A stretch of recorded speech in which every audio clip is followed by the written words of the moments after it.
What's going on, Bulls fans? Welcome to another episode of Chicago Bulls Central, your number one spot for everything Chicago Bulls related. On today's episode, of course, we're going to be talking about the game coming up tonight against the Utah Jazz. We're also going to be going over Patrick Williams' recent comments to KC Johnson and how his confidence is growing. All that and more on today's Chicago Bulls Central. You are now tuned in to Chicago Bulls Central, your number one place for all Chicago Bulls news and content.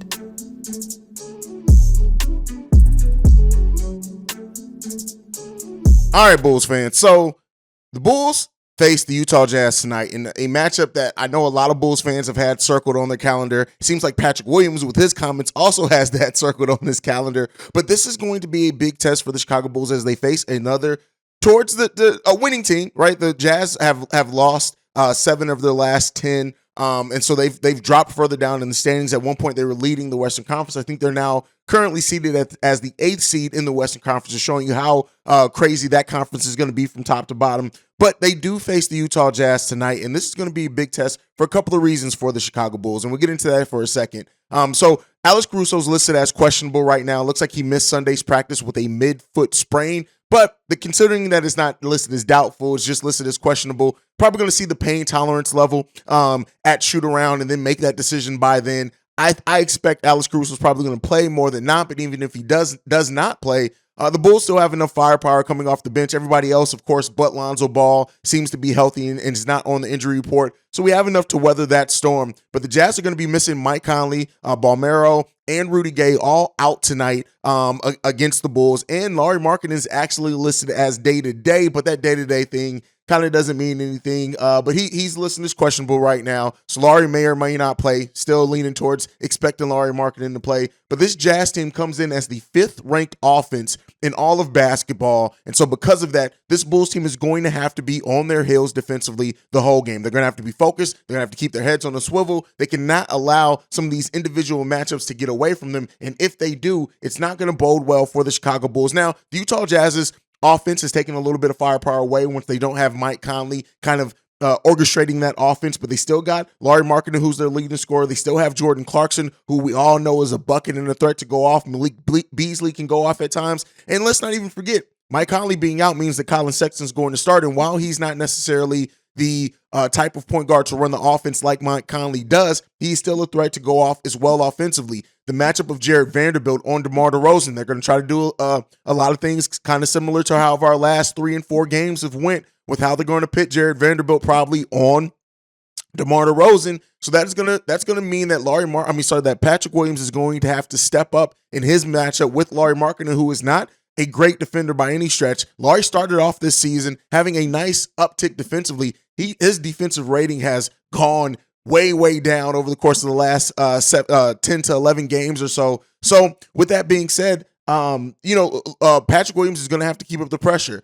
Ayo Dosunmu is going to have to win that matchup with Colin Sexton. We're going to have to force this game to be Jordan Clarkson, Lauri Markkanen trying to really kill us in that game, and we can contain everything else. You look at THT, another player that has some scoring potential, but I look at what we can have on him, either Javonte Green all the time, Alex Caruso if he does play, even Derrick Jones Jr. I do expect for them to be able to disrupt that matchup with THT. Rudy Gay is not in this game, but the size of the Utah Jazz is something else that we need to take a look at. With Kelly Olynyk, Lauri Markkanen, Walker Kessler, and Jared Vanderbilt, who's not a bad rebounder at all himself, this is something that we're going to have to look out for. I want the Bulls to win the rebounding battle in this game. Looking at Vooch, Drummond getting back to both being in double digits rebounding-wise, that's going to help the Bulls get more possessions, things like that. Keep the Utah Jazz as well from getting second chance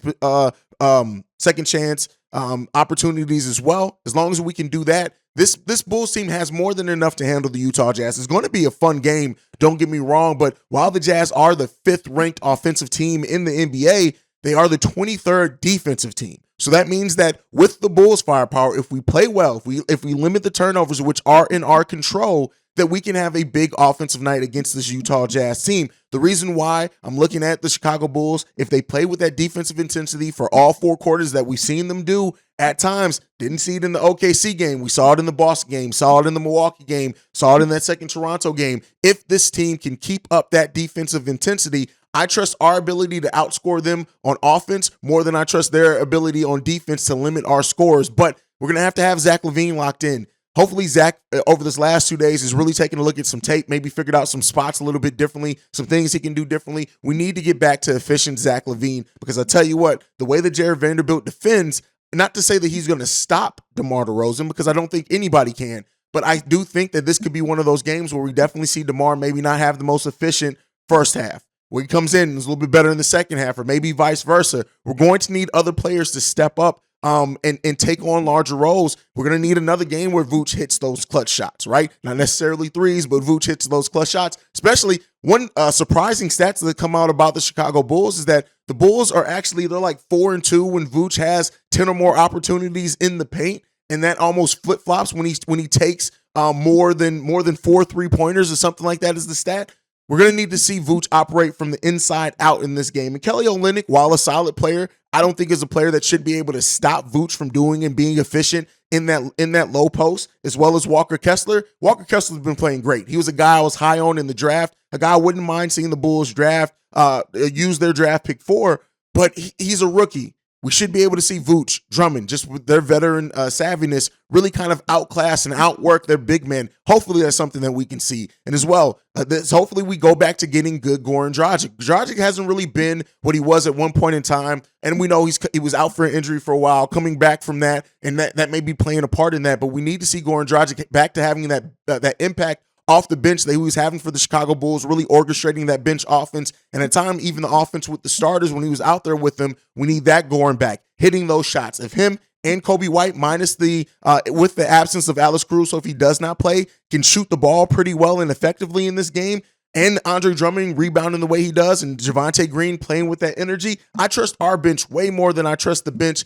of the Utah Jazz. When you look at them coming off the bench with Malik Beasley, THT, and Walker Kessler probably being their main players coming off the bench for them. Of course, they have more players that are going to come in and play roles, but considering the amount of injuries they have on that roster, their bench firepower is depleted a little bit, so we need to also win that bench battle. And if the Bulls can do that, again, another quality win for the Chicago Bulls. If they can start stacking that, they'll then be 3-1 in their last 4, and hopefully we continue to see that for the Chicago Bulls. But at the end of the day, it's this. We know what this Bulls team is capable of when they're executing and playing the ball well. And you can't let a team that is not good defensively by statistics wise. Now we know that they can ratchet it up defensively. This is another team that has a lot of length on it, especially from that 3 to that 5 position, that can really do some things to try to disrupt playing the passing lanes of the Chicago Bulls, especially if we have some of those sloppy passes that we've been seeing at times in these games. But this Bulls team is going to have to step up and continue that positive swing of momentum. I know the OKC game was like a kick in the stomach for a lot of Bulls fans, for the team as well, for the coaching staff. Hopefully we can use this one now to build off of, get back in the winning column, and this team play solid collective basketball, moving the ball around. I hope this team has noticed that when it's all DeMar and players are standing around watching DeMar cook, we are not successful in that. We've seen growth from Ayo Dosunmu at the beginning of the season that's come down a little bit. We've seen growth from Patrick Williams in the month of November that has been consistent in that month, having a true shooting percentage of over 70% in the last 6 games. I want to see Billy Donovan utilize those players better, even if it is using DeMar, Zach as decoys to open up spots for these other players that need to learn how to play in crunch time, that need to learn how to step up when the game's close, that need to learn how to have the ball in their hands a little bit more. I get it. DeMar is amazing.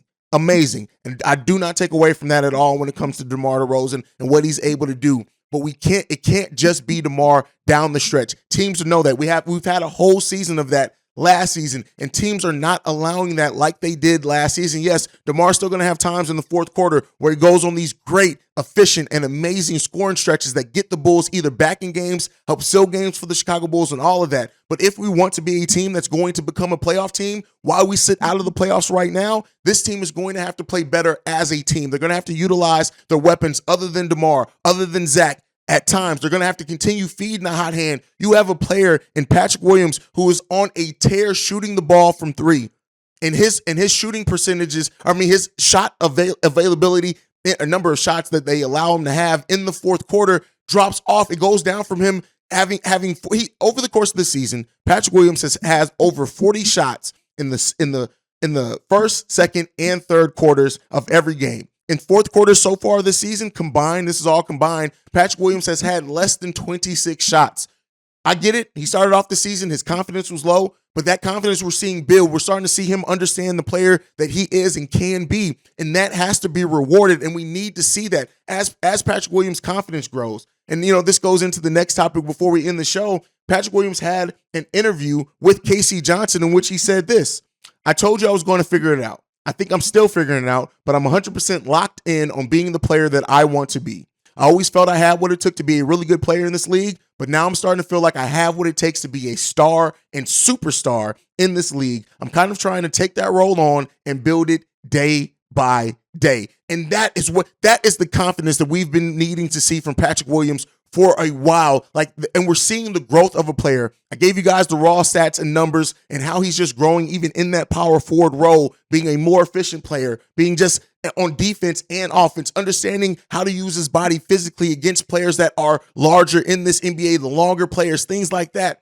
We need to reward this growth in Patrick Williams. We need to reward this confidence in Patrick Williams. Him looking forward to this matchup with Lauri, saying that Lauri knows what he brings and he understands what Lauri brings, and he's excited about that matchup. We're seeing a player's confidence come leaps and bounds from what it was at times. We always said the thing holding Patrick Williams back was the thing between the ears, was the mental aspect of the game. And we're finally starting to see that come and be more well-rounded for the Chicago Bulls team. You look at what Dalen Terry's doing over in the G League. Yes, it's only G League, but that confidence is building. We need to reward these players. That's been my biggest gripe with Billy Donovan. While I have not been, as some Bulls fans are saying, Billy Donovan's a horrible coach, he needs to go ASAP or things like that, the one thing that I am concerned about is the growth of the young players on this team while they don't have opportunities to have the ball in their hands. For example, as well, Ayo Dosunmu, in the games that we've seen, Ayo Dosunmu have quarters or halves where he's allowed to really push that pace as the point guard, get out in transition. Not only does he score better in those opportunities, it gets the other players better involved. It gets him more engaged in the game. We need to be growing these type of skills in these young players if we want to have sustained success going forward, if we want to have that killer mentality in the playoffs once we do get there. All those things are dictated by the readiness of your team. It can't just be DeMar. It can't just be Zach. It can't be Vooch out on the three-point line, not allowing to be able to be that post threat that he can be for this team. These are the things that we need to see this team grow, develop in, but it also is on the coaching staff to trust their young players at times to ride the hot hand. We see now that this team, when they face some adversity, when things get tough, they almost devolve back to last year's basketball where it's just DeMar, 18 dribbles, 15 pump fakes, things like that. Yes, I'm exaggerating, but that's what we need to see from this team, or this team get away from, I should say, if we want to have better success. It's easy to stop one player when it's one player in the fourth quarter that has a chance to save you. It's tougher to stop a team that plays open, that you never know where the scoring threat's going to be, when you never know who they're going to go to at times, when everybody is a threat to contribute to that offensive success. We need to get back to that as a team. I want to see us do that, and that's something that to me is on the coaching staff. Yes, it's on the players as well to not stand around and watch DeMar work. They have to move without the ball. The coaching staff also needs to come up with better schemes, better things to put these players in better position. So as we face the Utah Jazz tonight, we got 4 games this week. Let's make that clear. The Chicago Bulls have 4 games this week. We have every opportunity to really come out of this, hopefully come out of this stretch being a team above or at 500, hopefully, and then we can start having that rise that we hope to see over the course of this season and Utah's the first step in that. We got Utah tonight, we got Phoenix on Wednesday, we got the Golden State game on ESPN on Friday, and then the day before my birthday, we got Sacramento on Sunday. We need to see this Bulls team perform in these games and in these opportunities, and hopefully, just hopefully, this team is in a much better standing and much better, mental space as a team. The fan base can have more confidence in it. These next 4 games and how they perform in these 4 games are going to be big time telling for what this team can and will be. I always said that I was going to hold my evaluation on my expectations or how far I think this team can go until December started.